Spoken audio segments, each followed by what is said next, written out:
자, 오늘 우리가 함께 나눌 말씀은 요한복음 2장입니다. 요한복음 2장은 가나 혼인잔치 그리고 성전 정화 사건이 중심입니다. 이 사건을 통해서 예수님이 어떤 분인지를 우리는 한번 살펴보도록 하겠습니다. 자, 1절부터 11절인데요. 1절부터 11절은 가나 혼인잔치로 잘 알려진 말씀이죠.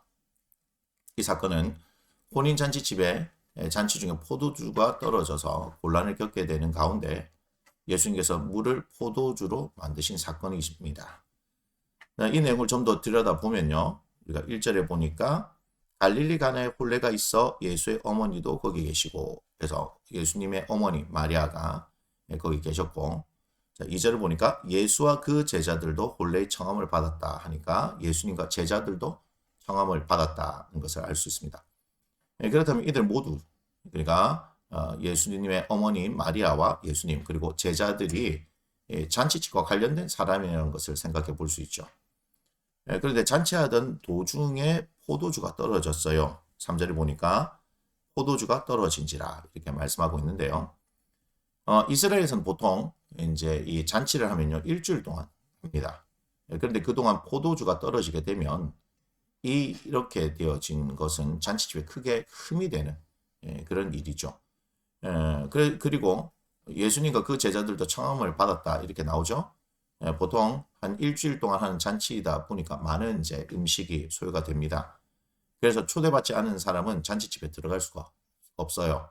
그래서 이제 잔치집 앞에는 문을 지키는 사람이 있어서 청을 받았는지 안 받았는지 그렇게 이제 손님들을 분류하고 또 이제 거지들이 있으니까 여기 들어오는 것들을 이제 막고 하는 그런 일들을 할 정도로 그렇게 청함을 받는다는 것은 아주 중요한 일이죠. 그런데 이제 이 포도주가 떨어진 것에 대해서 예수님의 어머니가 이제 이 사실을 예수님께 말합니다.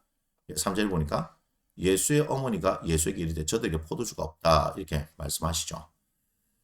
우리가 이제 포도주가 떨어진 것이 안타까워서 하는 이런 말이다라고 생각할 수도 있지만 그 뒤에 이제 행하는 일이 있죠. 그 뒤에 행하는 일 5절에 보니까 그의 어머니가 하인들에게 이제 너에게 무슨 말씀을 하시든지 그대로 하라 이렇게 하는 이런 일을 보니까 그저 안타까움에 하는 그런 말이 아니다는 것을 알 수 있죠.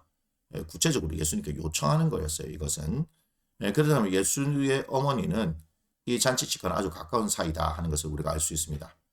그렇다 보니까 이 상황을 해결해 주고 싶은 마음이 생긴 것이고 그 마음이 예수님께로 닿게 된 것입니다. 그러나 예수님은 어머니의 이런 요청에 대해서 자신의 때가 되지 않았음을 말씀드리며 정중하게 거절하죠. 그게 4절입니다. 예수께서 이르시되 여자여 나와 무슨 상관이 있나이까 내 때가 아직 이르지 아니하였다. 하지만 그의 어머니는 그 거절에 불구하고 이제 5절에 보셨던 것처럼 하인들을 향해서 예수님의 말씀이면 절대적으로 순종하라 이렇게 말하죠. 이에 예수님은 어머니의 태도와 믿음을 보시고 놀라운 기적을 베풀어 주셨습니다.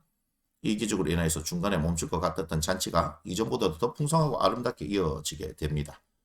이 사건을 통해서 예수님과 함께 있던 제자들이 예수님을 믿게 된다는 내용이 1절부터 11절의 내용입니다. 자, 13절부터 22절이요. 이제 성전 정화 사건인데요. 자, 6월절이 이제 가까운데 예수님은 예루살렘에 가셨다 하는 것을 13절에 말씀하고 있습니다.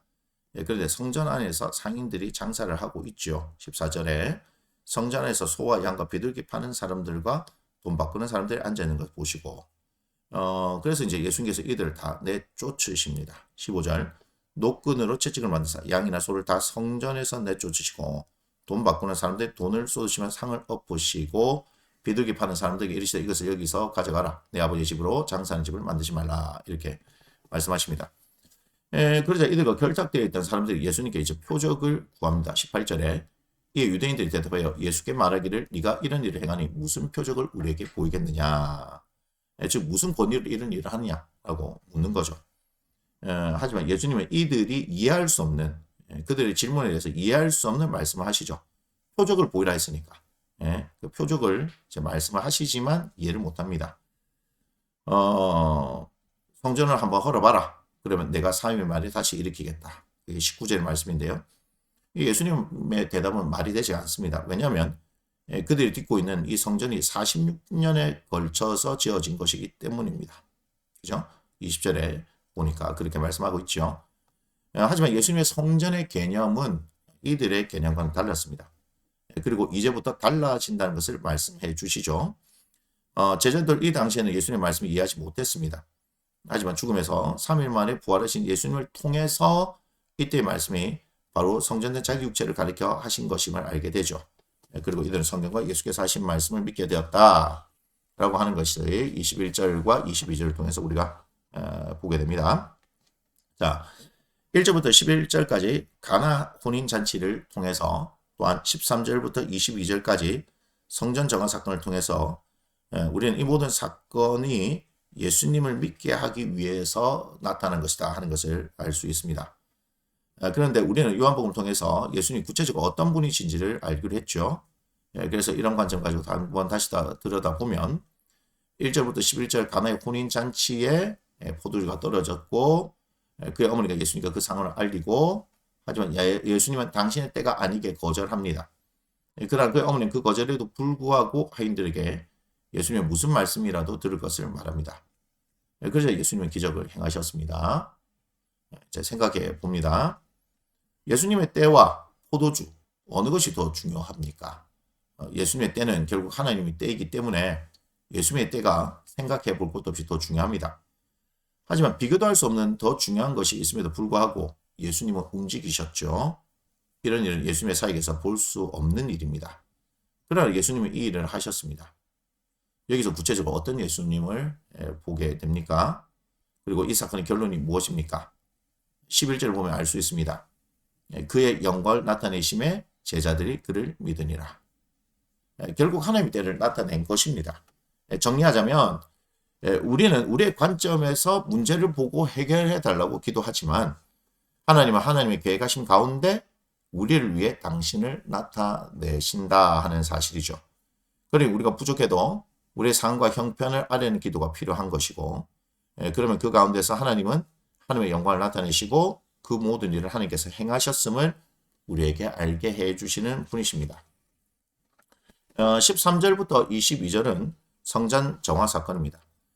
이 사건을 통해서 미리 예수님은 십자가의 죽음과 부활을 말씀해 주셨습니다. 이를 위해 이 땅 가운데 예수님이 오셨고요.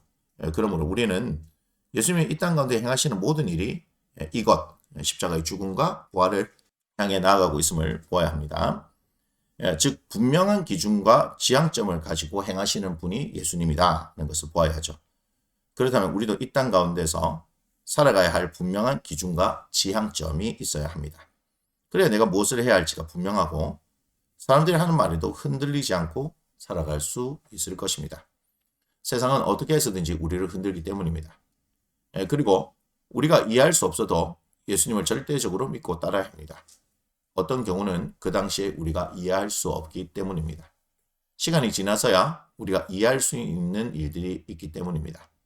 그래서 우리는 계속해서 구체적인 예수님을 경험하기를 구해야 합니다. 이런 경험이 계속해서 쌓여져서 예수님에 대한 믿음과 신뢰가 굳건해지기를 바랍니다.